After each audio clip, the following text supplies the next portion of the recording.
Good afternoon, students. I just wanted to go over a couple more examples from your notes showing the box method. And we did here example 2A, we already did in class on Friday. So I'm not going to do that one again. But let's go to B. And B is a little bit more difficult. And really the only reason is because the numbers are bigger. So I'm going to show you what you do when you have to deal with large numbers. And you may not know the answer right away. First of all, remember that the first term right here goes in the first box. The last term with its sign goes in the last box. Then you're going to multiply. Take our 10x squared times negative 14, and we are going to get negative 140x squared. Now, we need something that multiplies to this. And remember what it has to add to? It has to add to our middle term, which is 31x. Now, this is a lot more difficult because I don't necessarily know what multiplies to negative 140. So I'm going to give you a strategy to deal with this.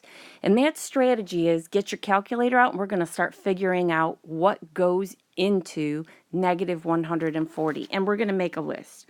So let me change my pen color here and we'll start making a list. So I would have, how about negative 1 and 140. Now that's not going to add to 31, so that's out. Positive 1 and negative 140.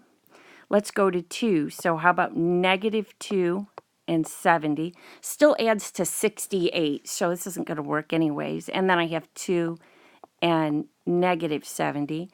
3 does not go into 140, but I think 4 will. So let me get my calculator out, and we'll do 140 divided by 4, and we get 35. So I've got negative 4 and 35. And look what happens. I never would have guessed this combination at the beginning, but this adds to 31. So what I'm going to do is fill in my last two boxes with negative 4x and 35x, and it doesn't matter which one goes in which box. Okay, now take that very first column. Ask yourself, what is the greatest common factor in that column? And that greatest common factor happens to be a 5 and an x. So right above that column, put a 5 and an x. Okay, now we're going to fill in the rest of our box really fast. So you want to look at this spot right here. 5x, this number, times whatever is here, has to multiply to 10x squared. So the answer to that is going to be 2x. So we'll put a 2x here. All right. Now we're going to take this 5x and whatever, or 5x multiplied by whatever goes here has to multiply to 35x. So that's going to be a 7. Now, once again, take the 2x. This times whatever we put here has to multiply to negative 4x. That's going to be negative 2. So this means our answer is 5x minus 2, 2x plus 7. And remember, you can always check this by using the box method backwards, distribution, or FOIL.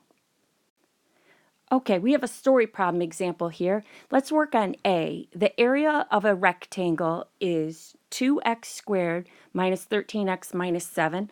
What are the possible dimensions of the rectangle used factoring? What we need to remember is that area is length times width. So what we want to do is find some possibilities for length and width, and we're going to do that using the box method. So again, you take that first term, the 2x squared, and that's going to go in the first box. Take the negative 7.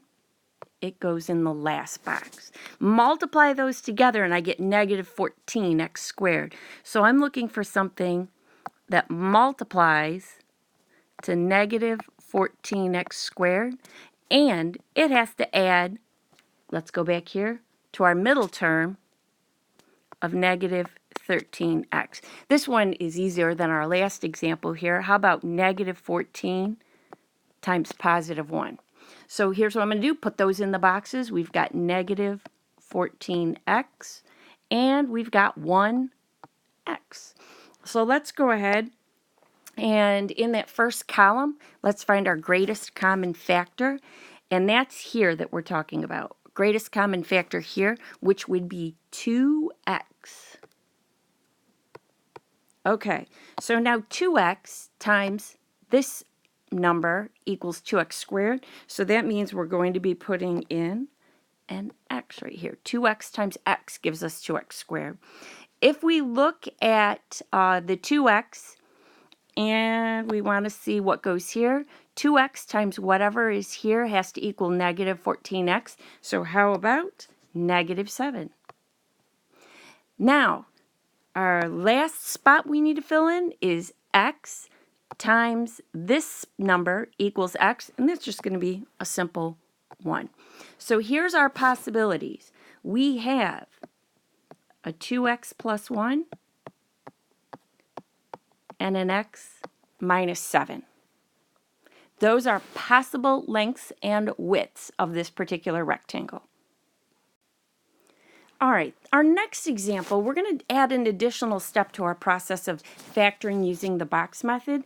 And that additional step is if you look at our numbers, we've got some big numbers. If we're to put those in our box right now, we would have 18 times 12. That's a pretty big number.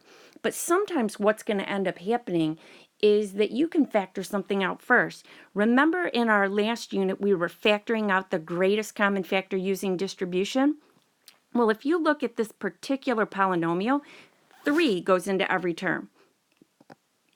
So I'm going to take a 3 out, and I have left 6x squared minus 11x plus 4. This is going to be a lot easier to work with. So it was good that I took that 3 out first. Now I'm going to go ahead and use my box method. So let me draw my box.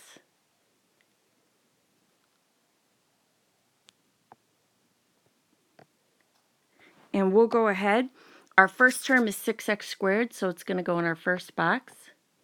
Our last term is 4, so we're going to put it in there. We're going to multiply those together, and we get 24x squared. So we are looking for two numbers that multiply to 24x squared, and they have to add, go back to your polynomial, that middle number, negative 33x. Or I'm sorry, wrong one, guys. Negative 11x. Hang on, I have an eraser here. Let's see if I can get this to erase. Yes. Love making mistakes on video. Okay, so as I look at this, this is a pretty easy one. To multiply to a positive and add to a negative, it's going to have to be two negative numbers. So how about negative 3 and negative 8? All right, so put negative 3x and negative 8x in the box. Okay, go to that first column. Our greatest common factor of 6x squared and negative 3x is 3x. Now, if you ever wonder, do you take out the negative? Don't. Never take out the negative. Just take out a positive greatest common factor. So 3x times this number has to equal 6x squared. So that would be 2x. And 3x times this number is negative 3x. So that would be minus 1. And 2x times this number is negative 8x. So that would be negative 4. Now, the only thing that we have to remember when we answer this is that one of the things we did was we took out this little 3. We need to include that in our answer. So when we give our final answer, we want to say 3, and then we can write our binomials 3x minus 4 and 2x minus 1. And this is our final answer. Let me start the next one for you, and I'll let you finish it using the box method. The first thing that I want to ask myself is what goes into all of these. The answer to that is 4. So I'm going to pull a 4 out to the front. That leaves me with 2x squared minus 9x and minus 5. And here's what I'm going to do at this point. I'm going to use my box method to factor this particular trinomial, and that will give me a solution just like we had in part A.